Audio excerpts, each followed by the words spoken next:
Então, boa tarde a todos. Só para fazer uma apresentação formal, eu sou a professora Juliana Saraiva e ministro a disciplina de Engenharia de Software para os cursos de licenciatura em Ciência da Computação e Sistemas de Informação no Campus 4 da Universidade Federal da Paraíba.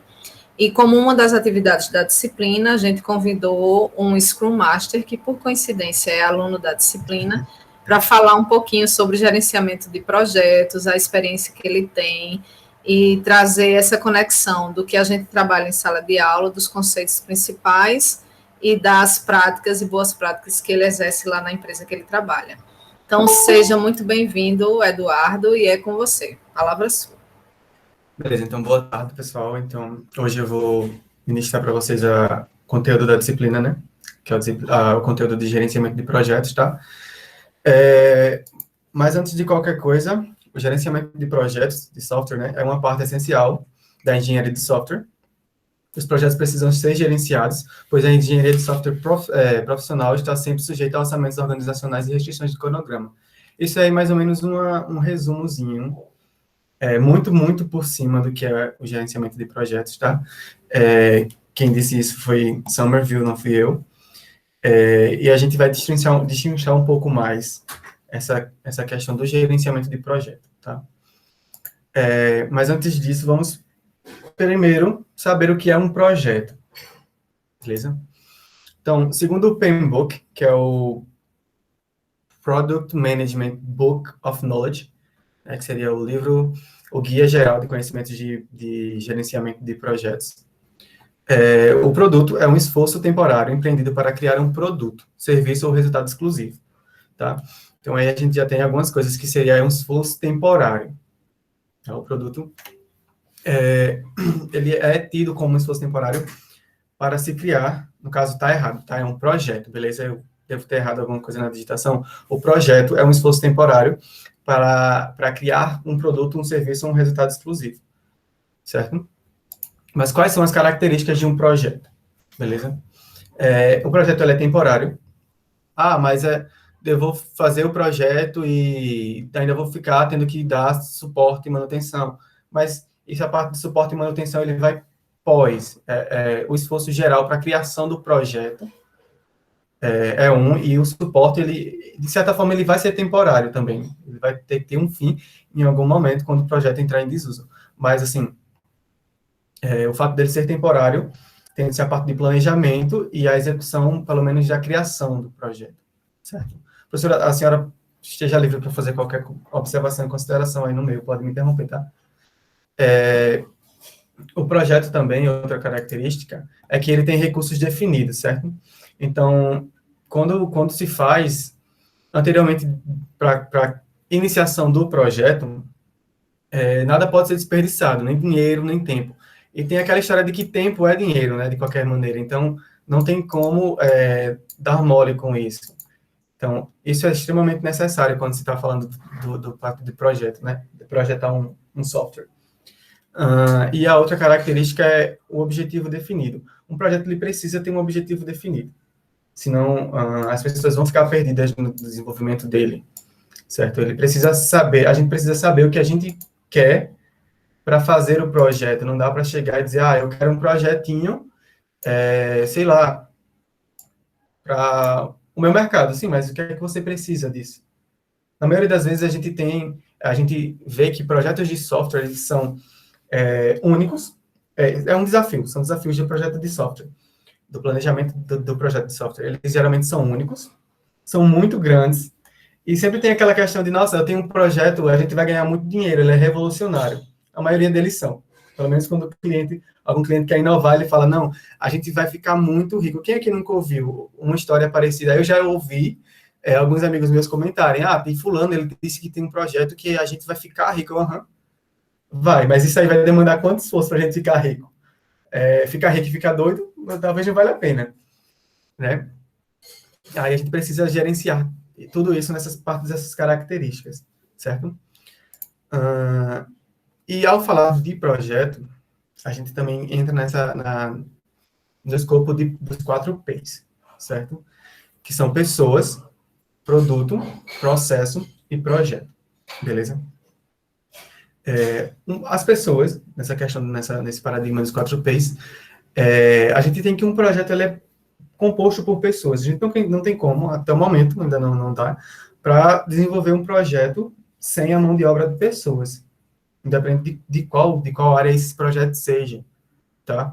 E essas pessoas, elas precisam ser organizadas de uma maneira efetiva para que tudo dê certo. De nada adianta ter pessoas que estejam lá, eu tenho pessoas, beleza, mas se eu não organizar, eu não vou ter resultados, né? Tem produto, né?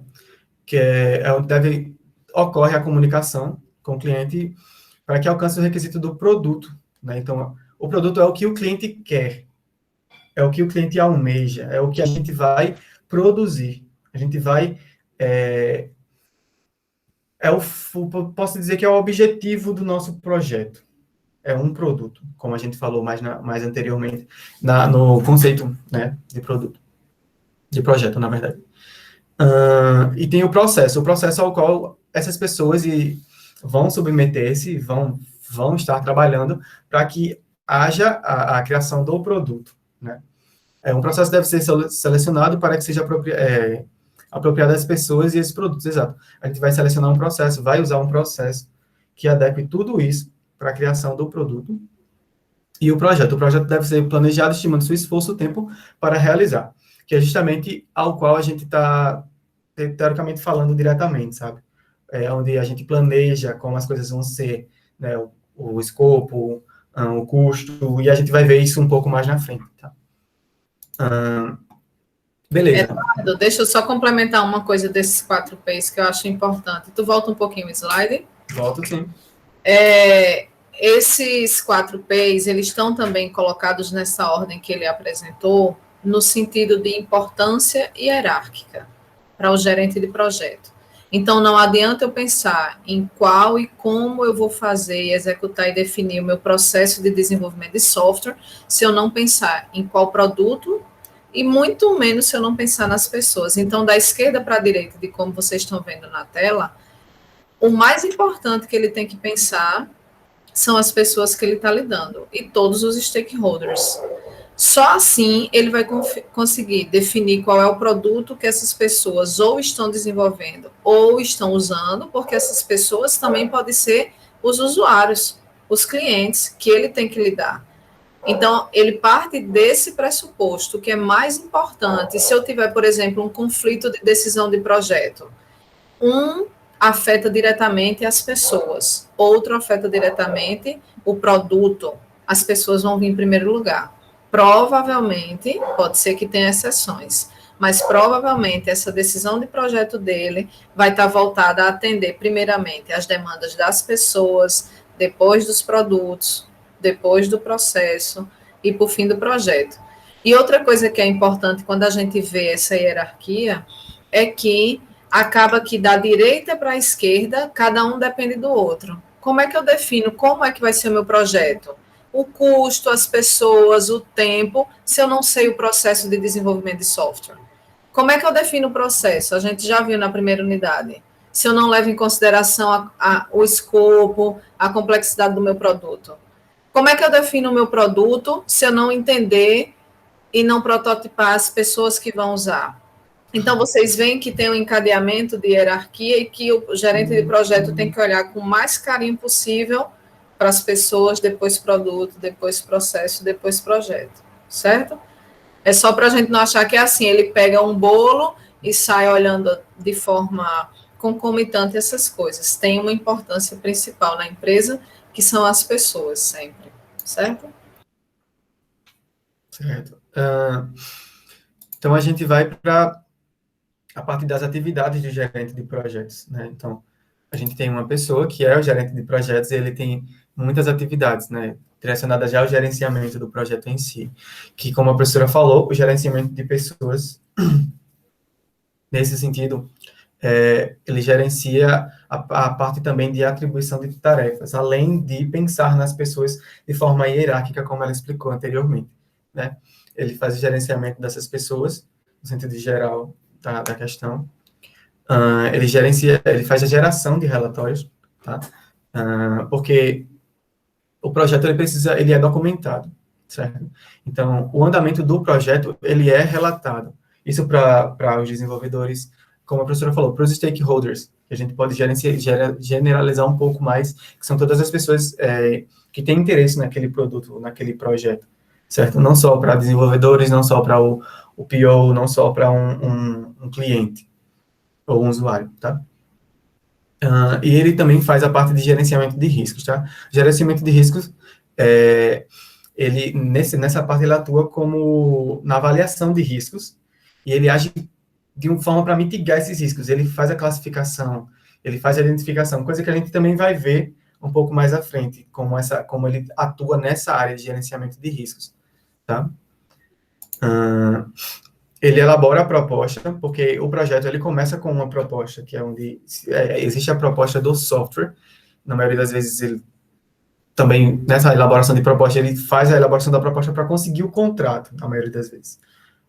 Então, começa-se o projeto daí, elaborando a proposta, e depois vai pensando do desenvolvimento dele, né, que a gente vai para a parte do planejamento do projeto, que na maioria das vezes é onde o gerente, ele gasta mais tempo, porque elaborando a proposta, fazendo o gerenciamento de risco, gerenciando as pessoas, planejar o projeto é muito importante, sabe? Ele vai demandar muito tempo, porque onde ele planeja, onde ele estima, onde ele elabora o cronograma do projeto, onde ele vê como o projeto está indo também, de forma, nossa, eu tenho esse projeto, eu vou planejar ele, eu vou estimar quanto tempo, quanto de custo, qual o escopo, e ver pensar, não, ele vai desempenhar-se, não, a gente vai desempenhar o desenvolvimento desse projeto nesse cronograma, de maneira que no início a gente vai pegar essa tarefa, depois essa, e assim vai. A gente também vai ver um pouco de cronograma um pouco mais na frente. Depois das atividades do gerente, a gente vem para dimensões do projeto, tá? De forma bem enxuta, para se falar o escopo, a gente tem as dimensões de projeto, que são o escopo, o custo e o tempo, né? E algumas pessoas também adicionam a qualidade. Eu não vi uma referência muito legal para a qualidade, então eu achei melhor não colocar aqui. Porque, na verdade, a junção disso aí vai propor um software de qualidade, um produto de qualidade. Então, na dimensão de escopo, é delimitar o escopo, é saber o escopo do projeto, do software, do que o cliente quer também.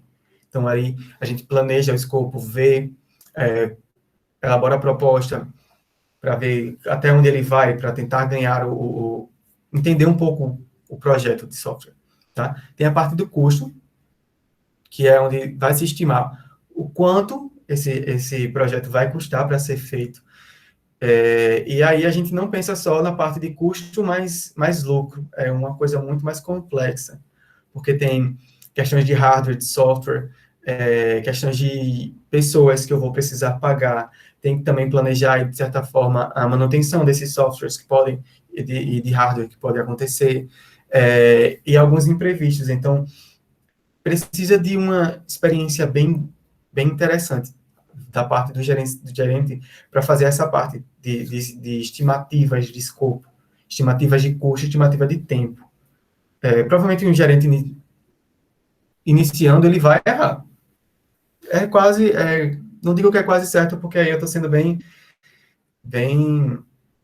generalista, mas assim, na maioria das vezes ele vai errar, porque isso vem com a experiência, né? E a terceira dimensão seria o tempo. Quanto tempo eu vou gastar para poder fazer esse projeto, para poder executar esse projeto, né? E entregar um projeto de qualidade. Deixa eu fazer outro comentário nessas dimensões. Sim. Todo sentido, tudo certo, o que você colocou. Mas o que eu queria ressaltar é que tudo isso é estimativa. Por isso é difícil ser gerente de projeto. Por isso precisa de habilidades que não só técnicas, que não só voltadas à ciência da computação. E que muita coisa que Eduardo está falando aí não serve só para projeto de desenvolvimento de software. É para qualquer projeto na área de engenharia mecânica, engenharia civil, projeto de vida. Se você olhar, as características são muito semelhantes. Projeto de vida que viaja essa professora. Viagem não, repare uma coisa, o projeto de vida é fazer uma viagem para a Áustria. Você tem todo o dinheiro do mundo? Não, recursos limitados. Essa viagem você vai e volta, ou você vai e nunca mais volta? Você vai e volta, eu tenho tempo determinado. Essa viagem é única ou você toda hora fica viajando para a Áustria? Não, essa viagem é única. Então tem as mesmas características. E o que é que tem a ver isso ter as mesmas características? Ou as mesmas dimensões? Significa dizer que todas as técnicas que você aplica, e que Eduardo vai comentar e está falando, todas as atividades você aplica para qualquer coisa dessa, inclusive para projeto de vida. Construir uma casa, você tem todo o dinheiro do mundo? Não.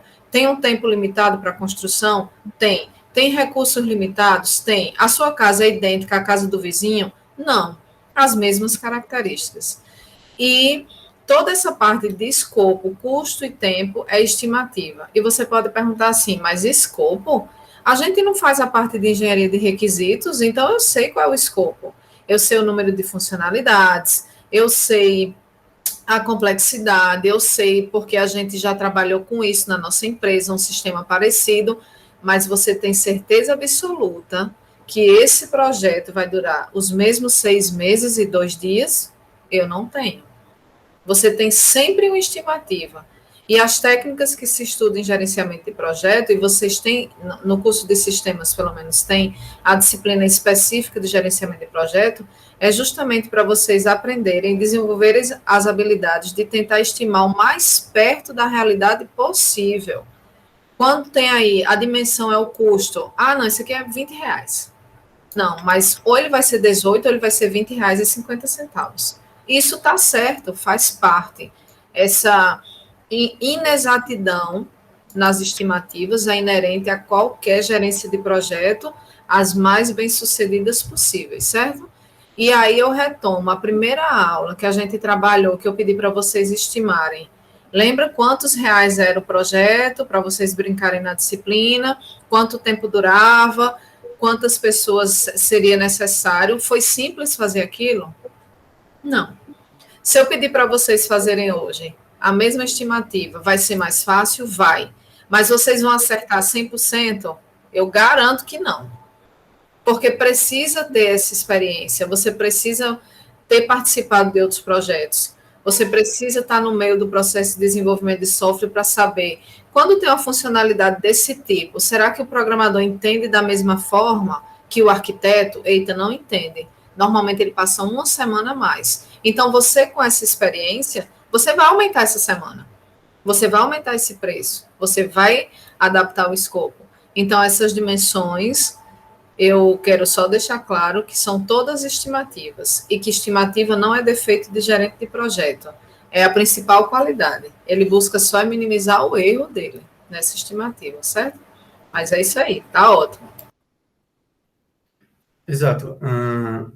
Então, depois de ver as dimensões do projeto, a gente vai para a parte de planejamento, né? E aí é onde a gente vai ver os tipos de planos, as etapas do plano, uma estrutura de plano, como é que é, tá? E o processo para fazer o planejamento, certo? Os tipos de planos a gente tem plano de qualidade, tá? Isso daí são planos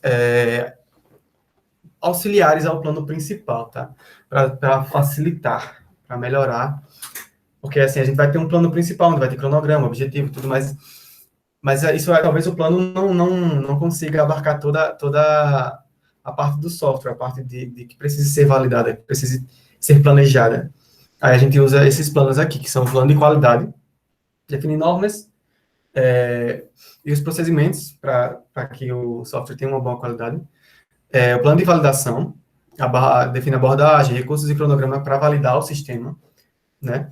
O plano de manutenção, que é para prever custos de manutenção do sistema ou do projeto. Na maioria das vezes é do sistema, raramente é do projeto. O plano de gerenciamento e configuração, que a gente viu que era gerenciamento e configuração, e aqui vai definir, né, os procedimentos e as estruturas para gerenciar. No caso, eu acho que seria isso, uma forma bem simples de explicar.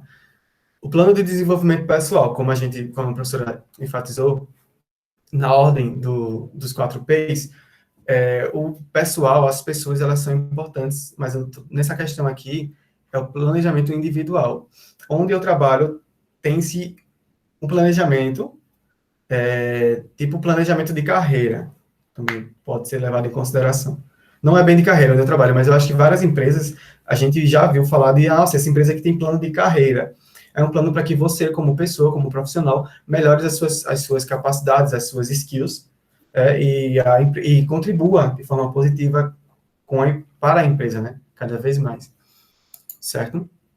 E essa é a estrutura do plano de projeto, do plano principal. Estrutura genérica. Um plano de projeto, ele varia.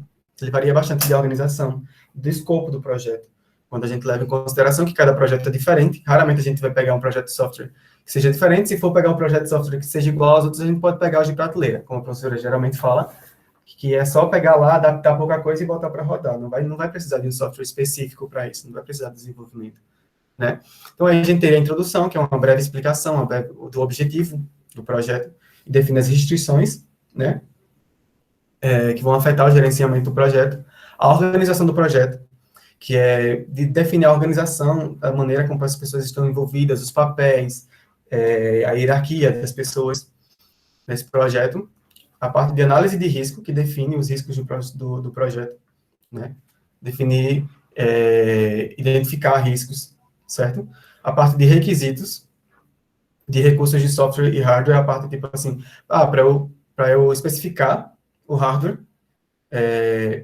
e o software que vão ser utilizados para realizar o desenvolvimento. Né? Então, esse aqui eu vou usar um Java 6, um Java 12, tá? um Angular 2.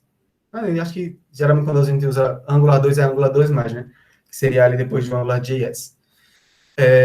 Tem a parte também da divisão do trabalho, certo? Que é onde é feita a partição das entregas do projeto também, mas é onde é feita a partição e a identificação das milestones, que são marcos no projeto. Eu acho que talvez a gente possa identificar, a professora pode me corrigir se eu estiver errado, as milestones como release. Eu acho bem semelhante ao entrega, a um marco no projeto, ou entrega de uma parte do sistema para o cliente, um incremento. Depende muito do modelo de processo. Quando você tem eles ágeis e iterativo incremental, faz sentido, porque quando você está entregando uma coisa, essa coisa normalmente é uma funcionalidade ou parte da funcionalidade toda pronta. Mas se eu estou falando, por exemplo, de um sistema que usa o Cascata, por exemplo, eu posso ter entrega de outros artefatos que não necessariamente é a entrega do software, porque eu só vou ter essa entrega do software lá no final. Então, são entregáveis. Esses entregáveis podem ser artefatos, pode ser um relatório de, por exemplo, daquela fase que aconteceu, e para alguns métodos ágeis, casa com as releases do sistema mesmo. Certo? E daí a gente vem para a parte do cronograma do projeto, né, que mostra as dependências das atividades, a estimativa de tempo para realização de cada milestone, de cada atividade também, tá? E a alocação das pessoas nessas atividades, certo? E a gente vai para a última parte, que seriam os mecanismos de monitoração e geração de relatórios, que define a frequência da produção dos relatórios de gerenciamento, aqueles relatórios que a gente falou mais cedo, que era uma das atividades do GP, né? Ele também define mecanismos, tá? Para que o projeto vai utilizar para gerar esses relatórios, certo? E a gente vem para a parte de etapas de planejamento. Então, teria as etapas do planejamento, seriam a estimativa de escopo, a estimativa de custo, a estimativa de tempo, que foi justamente aquilo que eu falei mais cedo, né? Que são as dimensões do projeto. Aqui a gente vai estimar essas dimensões. Então, como a professora falou, são todas estimativas. E é aí onde o gerente ele vai mostrar que ele é bom, ou pelo menos tentar ser o melhor possível, né? Que ele vai tentar diminuir o risco de que o projeto, de que a empresa que vai desenvolver o projeto saia perdendo, talvez, não é, raramente vai sair perdendo, mas ele vai reduzir os custos, ele vai estimar o escopo do projeto, vamos fazer pelas etapas, tá? Ele vai delimitar o escopo, ele vai ver o que o cliente vai receber, ele vai definir, isso aqui o cliente quer um ponto de vendas. Então, ele vai ter um ponto de vendas desse jeitinho aqui, e esse, para desenvolver esse ponto de vendas vai custar tanto, porque ele vai querer tais funcionalidades, e vai demorar tanto tempo, né, que é a estimativa de tempo. Isso aí ele vai estimar. Por isso que ele precisa ter experiência para isso, na maioria das vezes, né? Mas sempre ele tem que ter experiência, para poder estimar o mais próximo do correto, o mais próximo do... Como eu posso dizer? O mais próximo Da realidade, do que vai realidade, acontecer, na verdade, lá no futuro. Ele quer chegar o mais perto, o que ele chutou é o mais perto do que vai acontecer. Como se fosse assim. Uhum, exato. Então, depois disso, a gente vai ver o processo de planejamento do projeto, tá? Eu coloquei uma imagem para que seja mais fácil da gente entender, certo? E daí a gente vai que o início do projeto é marcado por essa bolinha acinzentada, o início do planejamento. Daí ele vai identificar as restrições do projeto, primeiro. Depois ele vai identificar os riscos do projeto. E ele vai definir as milestones e os entregáveis, tá? Depois disso, ele vai definir o cronograma desse projeto. Ou seja, quanto tempo vai durar cada atividade, quem vai fazer cada atividade. Às vezes, isso já pode ser definido em alguns projetos aí, certo? Depois disso, ele vai fazer o trabalho. Né? Ele vai desenvolver, ele vai produzir o software, o produto. Ele vai monitorar o processo, né? Do processo contra o plano. No caso, ele vai ver se tá indo direitinho, se está como todo mundo planejou. Se tiver algum desvio e problema, ele vai definir o cronograma novamente. Não vai ter tanta alteração, certo? Se tiver sem problemas, ele vai seguir o caminho lindo, vai finalizar o projeto, beleza. Se o projeto não for finalizado, ele vai continuar fazendo o trabalho, né? E aí, monitorar os processos contra o plano. Se tiver problemas graves, ele vai iniciar a ação de mitigação de risco, que também é uma atividade do GP, tá? E vai replanejar também o projeto, certo? A gente vai ver essa parte de mitigação de risco mais na frente, mas no processo de planejamento e de execução do projeto seria isso. Beleza? Alguma dúvida sobre essa imagem aqui? Eu queria saber se alguém sabe que diagrama UML é esse. Vocês viram em outras disciplinas esse diagrama? Que tem essa bolinha cinzinha aí lá. Não. Não. É diferente. É um diagrama de atividades. Essas barras significam a separação e execução em paralelo das atividades.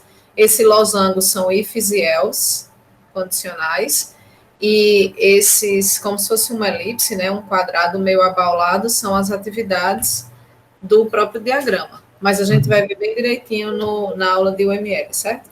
Era só para vocês guardarem essa imagem aí, que vocês vão ver lá quando eu falar sobre o UML.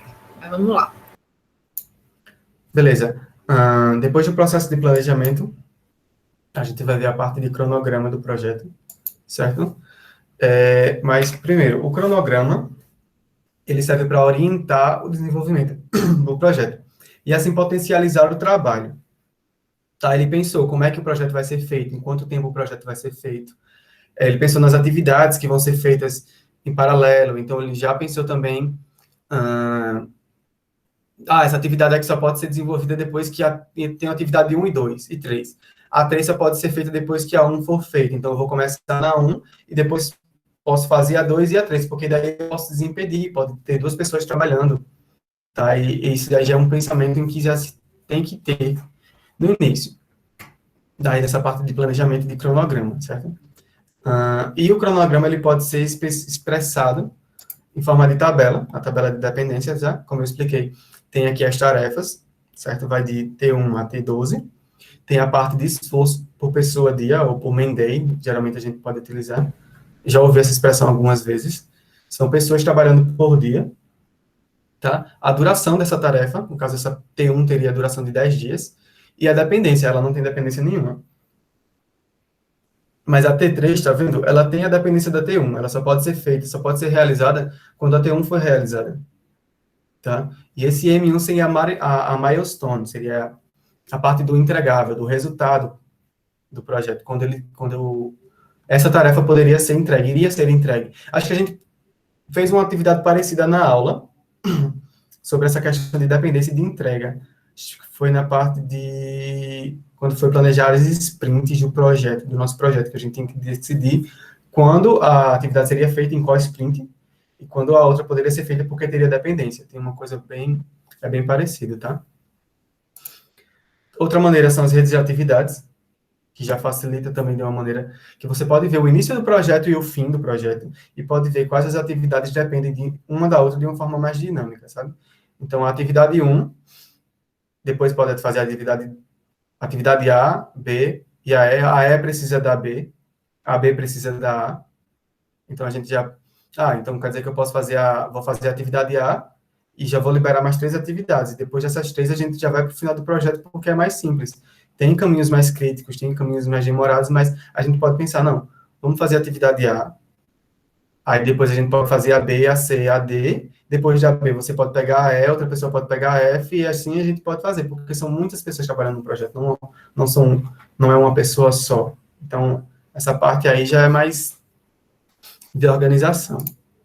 E tem o gráfico de Gantt, que ele já mostra em semanas o tamanho, o início do projeto, e o fim, certo? E você pode ver o tempo de duração das tarefas. Como a T1, ela vai durar 2 semanas, ela começa na semana 0 e finalizaria ali na semana 2, tá? E a T2, que ela começaria na semana 0 e terminaria na semana 3, a T3 começaria na semana 2 e iria até a semana 5, tá? E aqui também da mesma forma, tá vendo esse M1zinho aqui? É para simbolizar em qual milestone vai pertencer a esse resultado. Tá? E tem uma parecida que as pessoas que podem também utilizar para alocar as pessoas. Eu não resolvi não colocar, mas só para vocês saberem que tem. Deixa eu dizer só uma coisa desse gráfico. Tanto as mesmas tarefas podem ser delimitadas ou visualizadas, tanto na tabela de dependência, quanto no gráfico de Gantt, quanto no rede de atividades. E vocês podem brincar dessas transformações, o mesmo projeto, visualizações diferentes. Essa representação aí é a representação daquela tabela que Eduardo mostrou a 2 slides. Se vocês observarem aí, tá vendo o T3, não tem um milestone 1 e um T1. E ele está na semana número 2, exatamente quando se finaliza T1. O que é que significa? Que para começar a T3, eu preciso ter finalizado completamente a T1. Por isso ele está no final de T1, e por isso tem esse marco de dependência. Eduardo, tu pode voltar aí na tabela. Se vocês olharem aí a linha 3, linha 4, tem aí a tarefa 3, depende de T1. Então, essa representação do projeto é a mesma representação do gráfico de Gantt, só que são formas que podem auxiliar o gerente de projeto. Assim tá, ai meu Deus, está cheio de número, está cheio de coisa. Vê a diferença de eu olhar essa tabela e ver a diferença daquele... Passa aí, por favor, Eduardo. Vê a diferença disso daí. Você sabe mais facilmente onde alocar pessoas ou as tarefas que demoram mais. Olha o tamanho de T8. Olha quantas semanas dura. É muito mais fácil visualizar assim as tarefas do que cheio de número, com 20 dias, 15 dias, 8 dias, 13 dias. Você, inclusive, vê a proporcionalidade da tarefa em relação ao projeto. Repare, se o projeto tem de 0 a 12 semanas, olha o tamanho de T8. Então, o gerente já se liga na missão, que essa tarefa aí ele tem que ficar de olho, porque se atrasar, lasca o projeto todinho. Diferente de eu atrasar, por exemplo, a T6, que é bem miudinha, que dá uma semana, porque eu posso compensar nas outras semanas. Mas se eu atrasar a T8, vai ser uma dor de cabeça danada. Outra coisa que eu queria deixar claro para vocês, que essas tarefas não estão apenas relacionadas ao processo de desenvolvimento de software. O processo de desenvolvimento de software é esse tamanho, com todas essas etapas que a gente viu, certo? Engenharia de requisitos, arquitetura, implementação, teste, manutenção, isso é o processo de desenvolvimento. O processo está aqui, mas o projeto é muito maior. O projeto abarca o processo, porque tem coisas que o gerente de projeto trabalha antes de fazer o produto. E tem coisas que o gerente de projeto trabalha depois de eu ter o produto pronto. Então, essas tarefas aí não só são relacionadas a fazer o programa. Por exemplo, a tarefa 1, T1, pode ser reunião com o cliente. O que é que tem a ver com o processo de software diretamente? Nada. Eu estou fazendo um contrato. Eu estou, por exemplo, mostrando a minha empresa. Isso tem a ver com engenharia de requisitos? Ou cenário BDD? Ou história de usuário? Não, tem nada a ver ainda. Então, essas atividades da gerência de projeto não são sinônimos de atividades de processo. Processo é uma coisa que a gente viu um monte de capítulos sobre isso. Projeto é o que Eduardo está mostrando para a gente. E lembrem-se, vão ter muitas tarefas dessa que são parecidas com as atividades de processo? Vai. Pode ser que T6 seja a arquitetura do software, a definição da arquitetura. Pode ser que T10 seja a fase de teste. Mas T12 pode ser, por exemplo, o treinamento da equipe. O que é que tem a ver com o processo de software? Nada. O produto já está pronto há muito tempo, mas é uma atividade do projeto todo até eu entregar esse negócio para o meu cliente e receber o dinheiro todinho. Certo? Vocês também, se tiverem dúvidas ou comentários, vocês vão contribuindo, porque é bom esse bate-papo mesmo. Mas é isso aí. Exato, como a professora falou, e aí as atividades do gerente, ele já mostra, ele elabora a proposta, ele tem reuniões com o cliente, e aí já começa o processo, a questão do projeto, do software, ou de qualquer outra coisa, né? E aí a gente vem falar sobre o gerenciamento de risco, que foi uma coisa que eu falei mais anteriormente, que era uma das atividades do gerente, né? Então, gerenciamento de risco é um dos trabalhos mais importantes para o gerente de projeto. Ele envolve antecipar os riscos que podem afetar o cronograma do projeto ou a qualidade do software que está sendo desenvolvido e tomar medidas para evitar riscos. Evitar ou mitigar, né? Tem como evitar e tem como o risco vai aparecer ou o problema pode acontecer, né? E ele vai ter que dar o jeito dele de fazer com que esse risco reduzir o impacto desse risco no projeto, ou dar um jeito de, aconteceu, vamos replanejar, vamos reorganizar e vai dar certo, vamos fazer dar certo. Então, o risco ele pode ser definido como a probabilidade de algo fora do planejamento ocorrer. Então, a gente planejou, tinha a noção de que algumas coisas poderiam acontecer, por isso que o processo de gerenciamento de riscos, ele é constante. Ele vai mudando. Eu vou mostrar para vocês o processo depois, e vocês vão ver que ele vai identificar, ele vai planejar, ele vai analisar, ele vai planejar, e depois ele vai ficar só fazendo o gerenciamento disso. Então, ele vai ver, apareceu mais um risco, vamos colocar no nosso planejamento de riscos. Esse risco aqui, talvez não aconteça mais, não é tão provável acontecer, vamos diminuir a prioridade dele. E assim vai, sabe?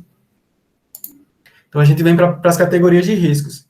Podem acontecer riscos de projeto, que são riscos que afetam o cronograma ou recurso do projeto. Ou seja, o tempo, não deu certo, o tempo, sei lá, saiu um especialista do meu projeto, e ele estava tomando conta de uma parte muito, muito importante do meu sistema que só ele saberia fazer. Não é uma boa prática, não é bom deixar isso acontecer, mas às vezes acontece.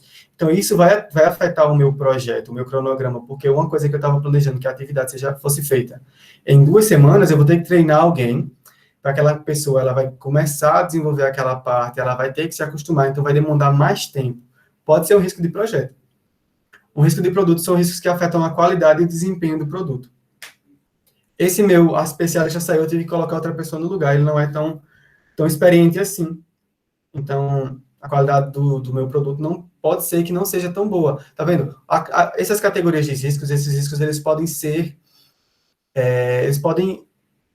isolados, ou eles também podem aparecer com que um traga outro. Certo? Então, a saída de um especialista pode ser um risco de projeto e também pode ser um risco de produto. Não é especificamente ele só pode ser um ou outro, ele pode ser os dois.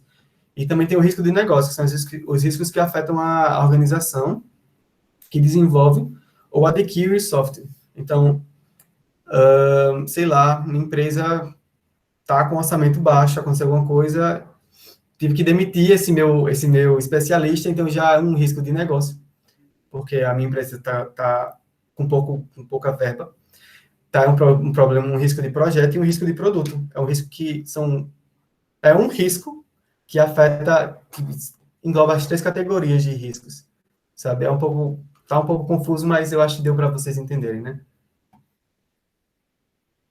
Então, das categorias de risco, a gente vem para o processo de gerenciamento de riscos, tá?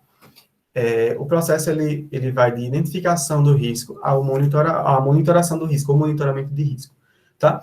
A identificação é onde, lá no início, vocês lembram quando eu mostrei lá aquele diagrama que a professora até comentou, eu não vou voltar para lá porque está bem longe, que é o diagrama de atividade da UML. Tem a parte lá no início do projeto, ele identifica os riscos.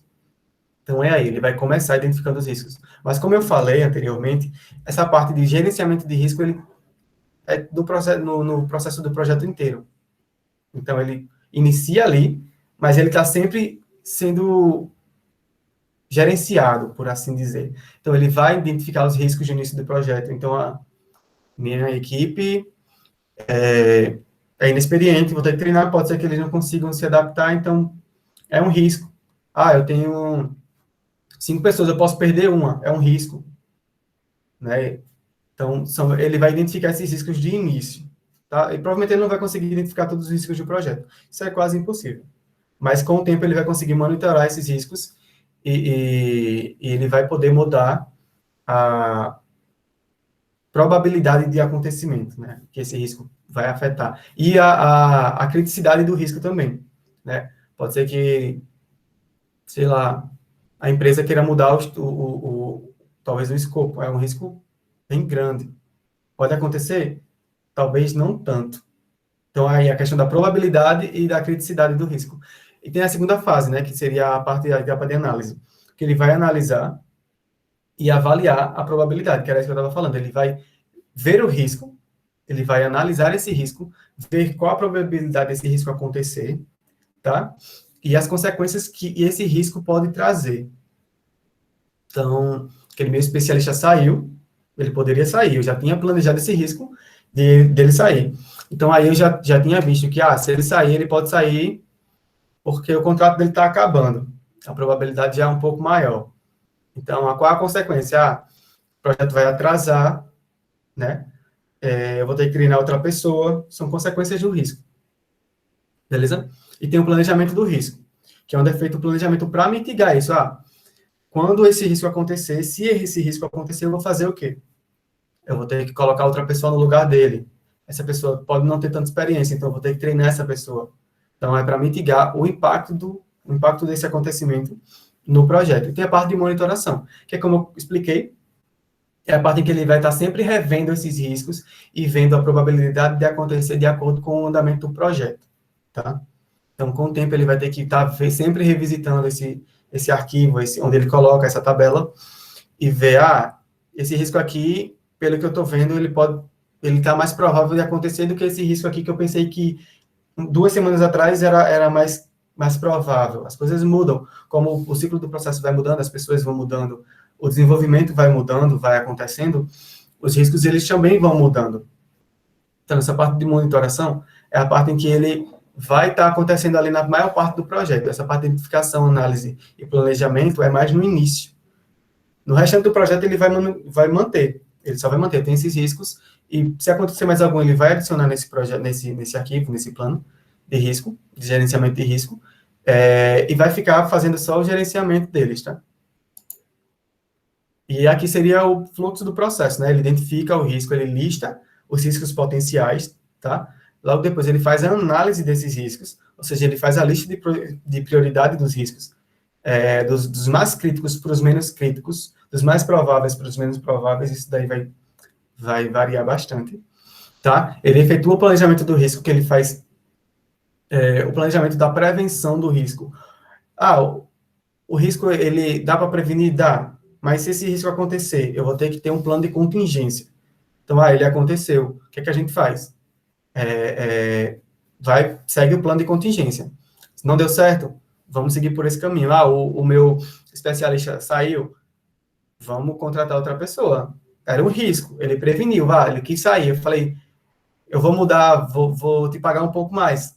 Pode ser uma estratégia de gerenciamento de risco, né? De prevenção do risco. Tentar fazer com que ele ficasse na empresa. Ele disse, não quero, não gostei daqui, não quero olhar para sua cara mais. Eu vou sair, vou bater o pé e saiu. Plano de contingência, colocar outra pessoa no lugar dele, para fazer o trabalho dele. E a parte da monitoração, que é a avaliação dos riscos, que é aquele que eu expliquei antes, e essa monitoração, ela sempre vai para análise, tá vendo? Análise, planejamento de risco e monitoração, porque ele vai estar sempre colocando riscos a mais de acordo com o que o projeto vai acontecendo. Certo? Aí a gente tem os tipos de risco. Eduardo, deixa eu só fazer um comentário, por favor. Sim. Tu volta naquela imagem lá, essa imagem geral, pronto. Salvo engano, essa imagem é do livro de Somerville, né? Uhum, exato. Pronto.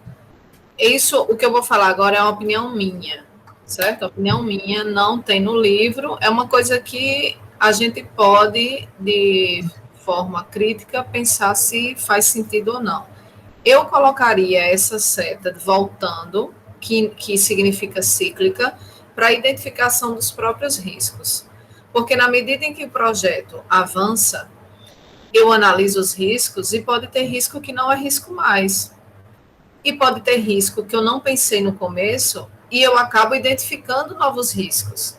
Essa tarefa de identificação dos riscos que está aí na imagem, como se fosse um caso isolado, que depois que eu fiz eu não altero mais, eu só vou ficar analisando o efeito dela e a probabilidade de acontecer, eu não sei se eu concordo 100% não.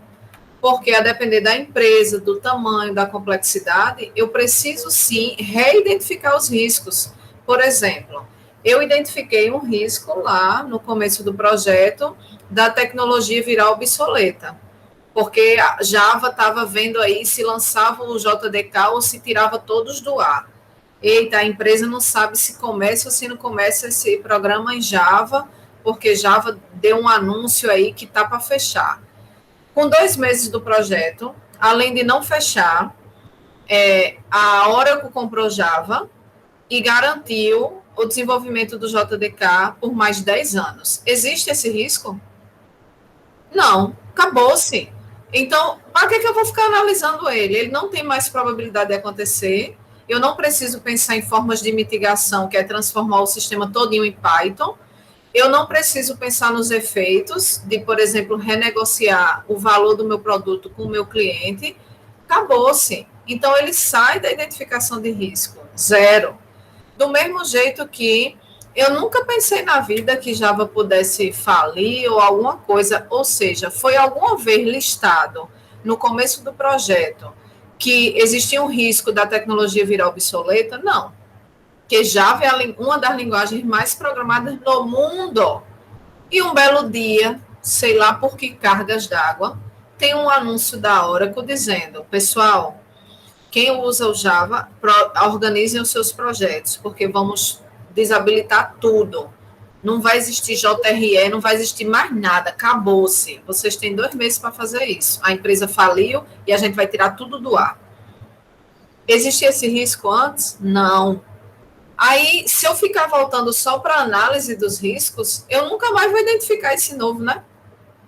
Então, eu, de certa forma, amo essa imagem, uso sempre nas minhas aulas também, mas eu voltaria essa seta, eu puxaria como se fosse 2 setinhas. Realmente, no monitoramento, eu estou sempre analisando os riscos, mas eu estou reidentificando. Eu vejo aqueles que não faz mais sentido eu monitorar, porque eles não existem, e eu vejo aqueles que eu nunca pensei na vida e agora eu estou tendo que lidar com eles no finalzinho, na última semana do projeto. Mas se ele acontecer, eu perco o projeto todo. Se eu não tiver essa seta lá para o começo, fica meio sem sentido, entendeu? Então, era só essa observação. Mas, como eu disse, a imagem do livro, que a gente usa como referência, que é a referência mundial de engenharia de software, que é Somerville, a imagem dele é essa, mas eu só faria essa ressalva. Pensando por esse lado, faz bem mais sentido, né? Porque os riscos, eles aparecem conforme o projeto vai andando e algumas coisas deixam de ser risco ou baixam a prioridade do risco. Eu acho que ele coloca mais para análise. Não faz sentido colocar para análise se eu estou identificando mais riscos. Eu tenho que começar do começo, saber se é risco, para depois eu analisar a probabilidade, porque a análise do risco não é saber se ele existe ou não. Saber se ele existe ou não é na identificação. A análise é a probabilidade dele acontecer e o efeito dele. Vai ser leve, vai ser moderado, vai ser catastrófico, vai ser não sei o que lá. Mas para eu saber o efeito, eu tenho que saber que ele é um risco. Então, na minha cabeça, isso sempre voltava lá para o começo. Toda vez que termina um sprint, por exemplo, o gerente senta na reunião lá de retrospectiva, reavalia os riscos do projeto todo e diz, esse daqui não faz mais sentido, está fora da minha lista. Esse daqui surgiu no meio da sprint e a gente nunca pensou nele, pois é um novo risco que eu identifiquei. E assim eu refaço o planejamento, a alocação e o cronograma. Na minha cabeça isso sempre volta, assim, entendeu? Pode ser que tenha outra interpretação, essa imagem, essa discussão. Mas, de maneira prática, eu vejo sempre voltando para a reidentificação de riscos. O que faz bastante sentido. Vamos fazer um artigo, Juliana Saraiva, corrigindo o livro de Somerville. Ainda bem que está gravado. Deus me livre. Sou doida pelo homem, pelas caridades. Encontrei ele no X e tudo. Não, diga isso não. E a gente vai mais publicar isso aí. Arrasa. Mas está registrado, Talvez seja só uma interpretação minha, que na verdade essa imagem pode ser outra coisa e eu que estou identificando outra coisa. Mas eu sendo gerente, mesmo usando essa imagem, eu reidentificaria os riscos toda vez que rodasse a minha sprint. Eu também, é bem mais lógico. Eu já trabalhei num projeto que a gente precisou identificar os riscos como devs.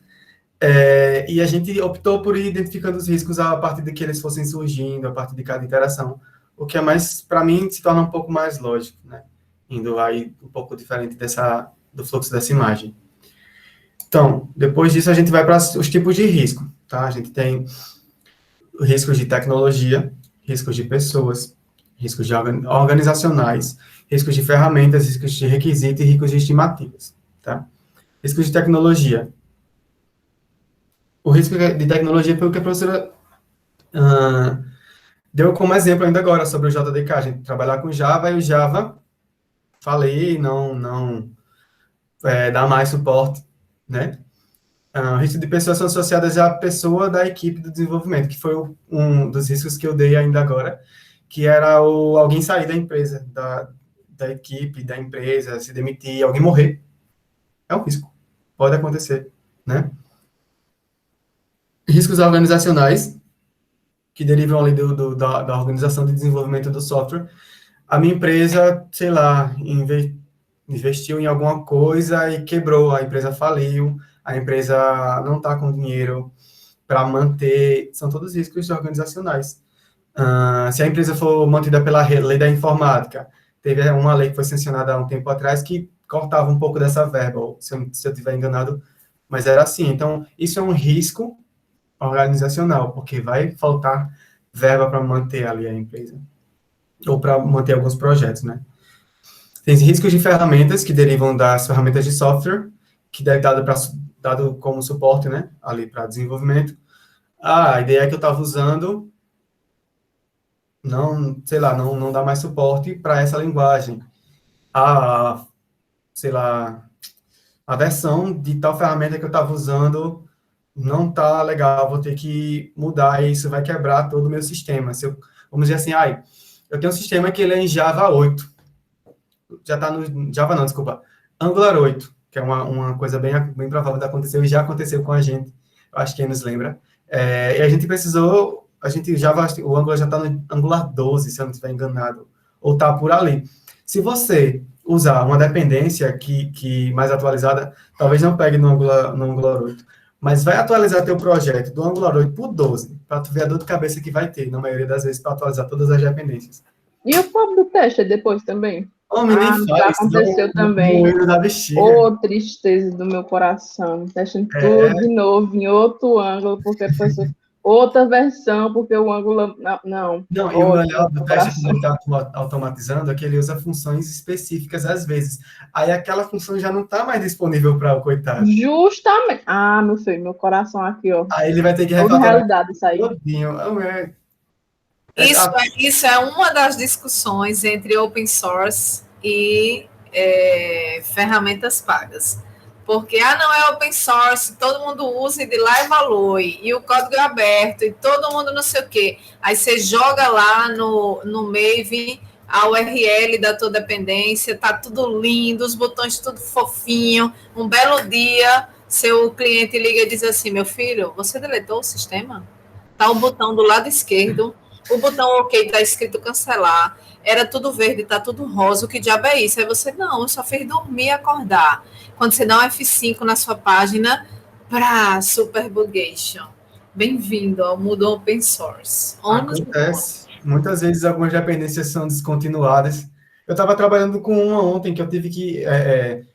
eu precisava dela de qualquer maneira, e ela não se batia bem com a versão do Flask que eu estava usando.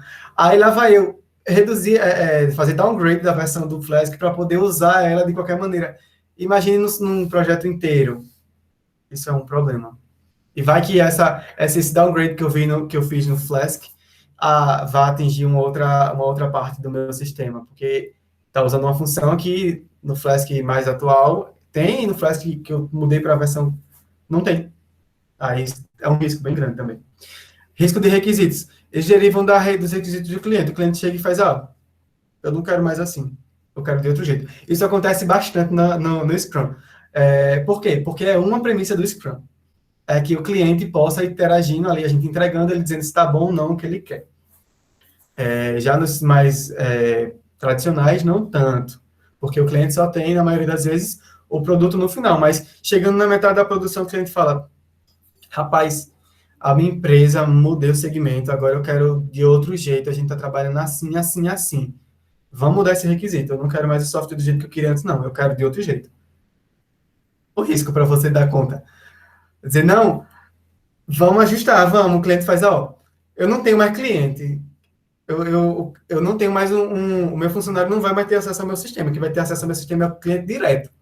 Mudou toda a premissa do sistema. O sistema antes que era pensado para um stakeholder, para um usuário, agora vai ser pensado para outro. Então, isso é um risco bem grande, um risco... não é a probabilidade que é grande, é o impacto desse risco no projeto é grande, sabe? Risco de estimativa, né, que derivam da estimativa de gerenciamento de recursos necessários para construir o sistema. Então, a gente viu que existem as etapas de estimativa de escopo, estimativa de custo, estimativa de tempo. E em torno disso, como são estimativas, existe o risco. Então, eu posso ter errado no escopo. Posso. Estou estimando. Como a professora disse, não é certo, não dá para acertar 100%. Se acertar 100%, parabéns, jogue na Mega Sena. Porque não dá, é muito raro você acertar esse planejamento, essas estimativas de 100%. Então, o custo. Pronto, aquele software que a gente até trouxe na disciplina, que a gente comentou da nossa empresa, né, que Vinícius comentou, acho que a senhora lembra, né, que é um gerenciamento escolar. Então, a gente cobrou um valor X, e no final, não deu para produzir no tempo que a gente pensou, não deu para produzir do escopo que a gente pensou, porque o cliente veio e mudou o escopo. E isso é um risco muito grande dessas estimativas, porque ele mudando o escopo, muda o custo, né? Que muda o tempo também de entrega. Então, o cliente chega e fala, eu quero que ele gerencie, mas eu quero que também tenha dashboards com BI, para que eu tome decisões ali. Para que ele quer tomar decisões numa escola? Não sei, mas o cliente quer. Então, a tecnologia, às vezes, você tem que... É uma das coisas que eu falo na aula de manutenção de software, que essa faca de dois gumes das metodologias ágeis, do cliente ter essa comunicação, essa solicitação fácil, abertura, mudanças, etc. Mas aí, até que ponto isso faz sentido? Imagine um sistema para uma escola privada que é desktop. Você fez isso em Pascal. E ele chega e diz assim, vai ser um sistema web, ok? Então, não rola, vai jogar todo fora, vai fazer do zero, não é um negócio assim, tudo bem, me dá um mês para adaptar. Lascou, você está demandando outro sistema. A linguagem de programação que eu utilizo não dá suporte, eu dou um suporte muito limitado. Eu estou sendo obrigada a ir para outra tecnologia, para outro framework, para outro banco de dados. Então, é um babado, é um risco grande mesmo. E ele tem que ser estimado ali no início do projeto também, querendo ou não. São tipos de riscos que podem acontecer. Esses são apenas os tipos, podem ser coisas diferentes, como a questão do Java, do JDK, que a senhora comentou no início, pode ser a demissão do meu especialista, pode ser a falência da minha empresa, pode ser o upgrade ou downgrade ali da versão da minha ferramenta. Pode ser que meu cliente venha e diga, não quero mais que seja desktop, eu quero que seja web. É um outro tipo de risco, tá? Mas vamos lá, seguindo. Vamos para tecnologias de suporte, mas, na verdade, tem a parte de análise de riscos antes. Deixa eu ver só. Tem? Não tem, mas eu vou falar. Vamos lá. Eu acho que eu esqueci de colocar. Mas na parte de análise de risco, ele vai colocar o quê? Ele vai fazer o quê, né? Ele vai analisar o risco e classificar os riscos pelas probabilidades. Então, abaixo de 10%, o risco é muito baixo. Provavelmente, raramente vai acontecer. Entre 10% e 25% é baixo. Pode acontecer? Pode. Mas, assim, é remota, é muito, muito raro também. De 25% a 50% é moderada. Tanto pode quanto não pode, é 50% ali. De 50% a 75% é alta. E acima de 75% é muito alto. É um risco que, assim, isso daqui muito provavelmente vai acontecer. Isso aqui é quase certeza de que vai acontecer. Então, a gente tem que ter um plano para mitigar isso, para fazer com que o impacto disso no nosso projeto seja o mínimo possível, certo? Eles geralmente colocam isso em tabelas, tá? Eles colocam lá na tabelinha. O risco é esse, a descrição do risco e a probabilidade do risco acontecer. E na parte ali do plano, do planejamento do risco, ele vai colocar o quê? O que ele vai fazer para mitigar. Certo? Então, ele identifica, ele analisa, diz o que a probabilidade, classifica a probabilidade do risco acontecer, né? E faz o planejamento da mitigação. Isso pode ser feito numa tabela só, tá? Mas isso aí vai de gerente para gerente, de modelo para modelo, de projeto para projeto. A parte de gerenciamento, ele é bem flexível em determinados pontos, como esse. Vai da pessoa. Se eu gosto de trabalhar com planilha, eu vou botar numa planilha, porque eu sei que eu vou bater o olho e vou identificar. Se eu sei que eu não consigo trabalhar direito com planilhas, eu não vou usar planilha. Vou usar uma outra metodologia, sei lá. A parte do planejamento, mitigar. O que é que eu posso fazer para o risco ser menos, né? E a parte de monitoramento. Então, é isso. E vem a parte da tecnologia de suporte. A gente tem o Jira, o Teamwork, o Trello e o Artia. Eu também tinha adicionado o GitHub, mas depois eu vi que ele não é considerado. Eu já utilizei o GitHub para gerenciamento de projeto, na verdade. Dá para fazer. Não indico, juro a você.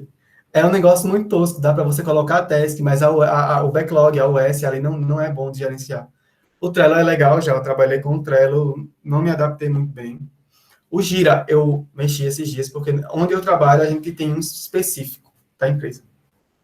O que também é bem legalzinho, é bem legal de mexer. Mas daí que eu mexi, o Gira é bem legal. Eu estou até pensando em adaptar para a empresa, que assim, eu trabalho em 2 empresas, para outra empresa que a gente fundou. Nem tanto. E tem o Artia. E é isso, pessoal. Aqui, muito obrigado. E as referências, que foi o PMBOK, né, que é o guia de conhecimento, e o livro de Somerville, o ídolo da nossa professora, né? Ele é top, menina, adoro. Eu daria só mais 3 dicas para ferramentas. Tem o Microsoft Project, que é pago, e aí é completão, faz gerenciamento de risco, alocação de recursos, de cronograma, estimativa de um monte de coisa, estimativa de se a atividade for subsidiada, parte dessa funcionalidade for subsidiada, quanto que é o custo disso. Então, tem um monte de funcionalidades legais, e tem o alternativo dele, que é o Dot Project. É como se fosse o open source do Microsoft Project, e muito usados nas empresas, o Redmine, que a gente tem instalado, inclusive, no campus, que quando a aula é presencial, eu faço uma aula prática para a gente criar atividade, alocar pessoas, e ele gera a visualização do gráfico de Gantt. Então, você só faz num formulário a adoção, a inclusão das tarefas, o tempo que começa, o tempo que termina, a prioridade, aloca quem vai desenvolver, aloca quem vai observar aquela tarefa, e aí, quando você bota para visualizar, ele gera mesmo o gráfico de Gantt com as dependências e etc. É bem interessante. Também são outras dicas de ferramenta para dar suporte a essas atividades principais: alocação de recursos, cronograma, gerenciamento de risco. Beleza?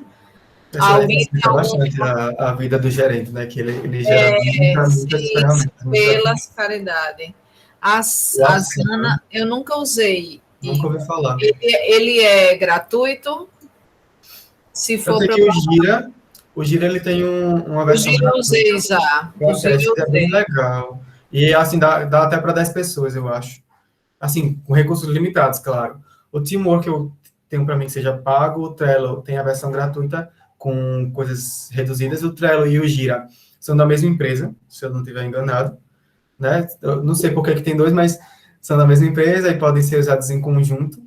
E tem o Artia. Eu posso também colocar o GitHub, porque, na verdade, é uma ferramenta de suporte também. Ele não é tão completo quanto o que a senhora comentou, mas ele dá para o gasto, sabe? Para gerenciar, pelo menos, os projetos. Eu vou testar esse que Igor colocou também. Top. Esse eu nunca nem sabia que existia. Top mesmo. O que eu sei de toda forma, e por isso que eu adoto nas aulas práticas da disciplina, é que o Redmine, pelo menos ali pela nossa redondeza, a Virtus usa, a Fibus usa, então as empresas que normalmente os alunos têm essa experiência, pelo menos inicial, usa o Redmine. Então, quando eles vão para as empresas, pelo menos eles já viram a cara do Redmine, sabe mais ou menos o que é que eles têm que observar para executar as atividades que eles precisam fazer no projeto. Alguém tem mais algum comentário, alguma dúvida antes da gente parar a gravação? Eu só tenho elogios, tudo muito contemplado, o assunto bem discutido, bem apresentado, experiência boa, danada, e sem questionamentos. Vocês têm algum? Só elogios, né? Então, eu vou parar aqui a gravação, certo? Para